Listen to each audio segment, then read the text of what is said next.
ಚರ್ಚೆ ಮಾಡೋಣ ಅಂತೇಳಿ ಇವ್ರೇನು ಮಾಡ್ರು, ನಾನು ರಾಜೀನಾಮೆ ಕೊಡ್ತೀನಿ ಅಂದ್ರೆ ಭೀಮರಾವ್ ಪಾಟೀಲ್ ಏನಾದ್ರು ನೀ ಯಾವ ರಾಜೀನಾಮೆ ಕೊಡ್ತೀನಿ ಅಂದ್ರೆ ಈ ಸ್ಪಷ್ಟನೆ ಆಗಲಿ ನಾನು ರಾಜೀನಾಮೆ ಕೊಡ್ಲಕ್ಕೆ ತಯಾರಿದ್ದೀನಿ. ಅದರಲ್ಲಿ ಅವರು ನೋಡ್ರಿ, ಅವರು way how has use the language, ಅದ್ರ ಕಡೆಯಿಂದ ಯಾರಿಗಾದರೂ ತಮ್ಮ ತಂದೆ ತಾಯಿ ಬಗ್ಗೆ ಏನಾದರೂ ಅಂದ್ರೆ ನಿಮ್ಗೆಲ್ಲ ಗೊತ್ತು.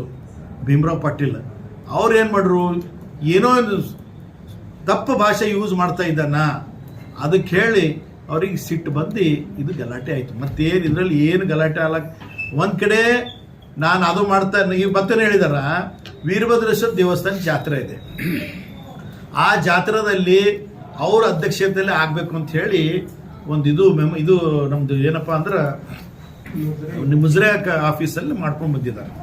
ಅದು ಇಲ್ಲಿ ಆಫೀಸರ್ಸರಿಗೆ ಗೊತ್ತಾಗಿಲ್ಲ. ಬಟ್ ದ ಪ್ರೊಸೀಜರ್ ಏನಿರುತ್ತೆ, ನಾವು MLA, MLC ಆಹ್ವಾನಿತರಾಗಿರ್ತೀವಿ, ನಮ್ಮ ಪ್ರೋಟೋಕಾಲ್ ಪ್ರಕಾರ they should give us respect. ಏನೇ ಕಾರ್ಯಕ್ರಮ ಮಾಡಬೇಕಾದ್ರೆ ನಮಗೆಲ್ಲ ಕೇಳ್ಕೊಂಡು ಕಾರ್ಯಕ್ರಮ ಮಾಡಬೇಕು.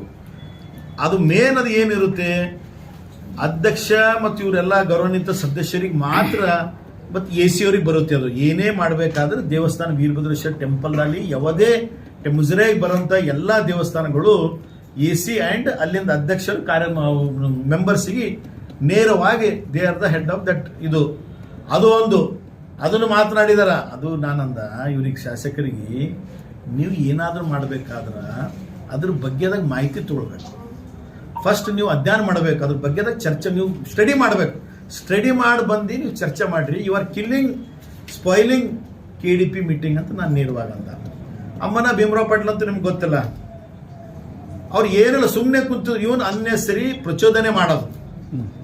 ಅವ್ರ ಕೆಲಸನೇ ಇಷ್ಟೇ, ಜನರಿಗೆ ದಾರಿ ತಪ್ಪಿಸೋದು. ಮಾಡೋ ವಸ್ತು ಕೆಲಸ ಇಂಡಸ್ಟ್ರಿಯಲ್ ಜೊತೆ ಹೊಲ ಒಪ್ಪಂದು ಎಲ್ಲ ಇದ್ರ ಕಡೆ ನೋಡ್ರಿ. ಅನ್ನೆಸರಿ ಏನಾಗಿದೆ ಎಷ್ಟೋ ಕೆಲಸದಲ್ಲಿ ಈಗ ಮನೆ ಚುಡುಪದಲ್ಲಿ ಮಾಡಿದ್ರು. ಇದಕ್ಕಿಂತ ಮುಂಚೆನೆ ಹುಮ್ನಾಬಾದ್ ಇದೇನ್ ರಾಜಶೇಖರ್ ಪಾಟೀಲ್ ಮಾಜಿ ಸಚಿವರು ಇದ್ದಾಗ 10 ಕೋಟಿ ಮುಖ್ಯಮಂತ್ರಿ ಆಲ್ರೆಡಿ ಒಂದ್ಸಲ ಚಾಲನೆ ಕೊಟ್ಟರೆ ಎಲ್ಲ ಕಡೆ ಚಾಲನೆ ಕೊಟ್ಟರೆ ಅಲ್ಲ, ಅದು ಸುಮ್ಮನೆ ಕೊಟ್ಟರೆ 10 ಕೋಟಿ ಎರಡನೇ ಸಲ ಮತ್ತೆ ಮಾಡೋದೇನ್ ನೀಡೆಡ್. ಅನ್ನೆಸರಿ ಮುಖ್ಯಮಂತ್ರಿ ಒಂದ್ಸಲ ಚಾಲನೆ ಕೊಟ್ಟರೆ ಬರ್ತದೆ.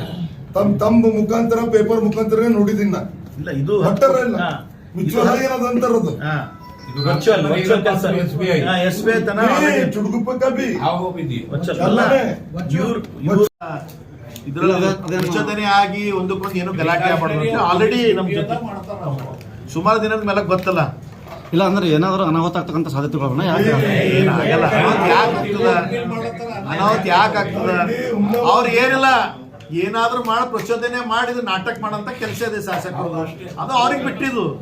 ಅದು ಮುಂಬರಂತ ದಿನಗಳಲ್ಲಿ ಎಲ್ಲ ಗೊತ್ತಾಗುತ್ತೆ. ಏನಿಲ್ಲ, ನಾವೆಲ್ಲರಿಗೂ ಹುಮ್ನಾಬಾದ್ ಮಾ ಜನತೆಗ ಶಾಂತಿ ಆಗಿರ್ರಿ, ನಿಮ್ ಜೊತೆಲಿದ್ದು ಒಳ್ಳೆಕ್ಕೂ ಇದ್ದು ಕೆಟ್ಟದಕ್ಕೂ ಯಾವತ್ತು ತಪ್ಪು ದಾರಿದಲ್ಲಿ ಯಾರು ಹೋಗ್ಬೇಡ್ರಿ. ಏನಾಗಿದೆ ಆಗ ಹೋಗಿದೆ. ಈಗ ಆಗಿದ್ದಕ್ಕೆ ಅದಕ್ಕೆ ಏನು ಮಾಡಪ್ಪ ಇಲ್ಲ. ನಮ್ ಜಾಗದಾಗ ನಾವಿರೋಣ, ನೀವು ಎಲ್ಲರೂ ನಮ್ ಜೊತೆ ಇರ್ರಿ, ನಾವು ನಿಮ್ ಜೊತೆಯಲ್ಲಿ ಇರ್ತೇವೆ. ಶಾಂತಿ ಕಾಪಾಡೋಣ, ಹುಮ್ನಾಬಾದ್ ಶಾಂತಿ ಡೆವಲಪ್ಮೆಂಟ್ ಮಾಡೋಣ. ಇಷ್ಟೇ ನಮ್ಮ ಹುಮ್ನಾಬಾದ್ ಮಹಾಜನತೆ ಮನವಿ ಮಾಡಿ ಕೇಳಿ.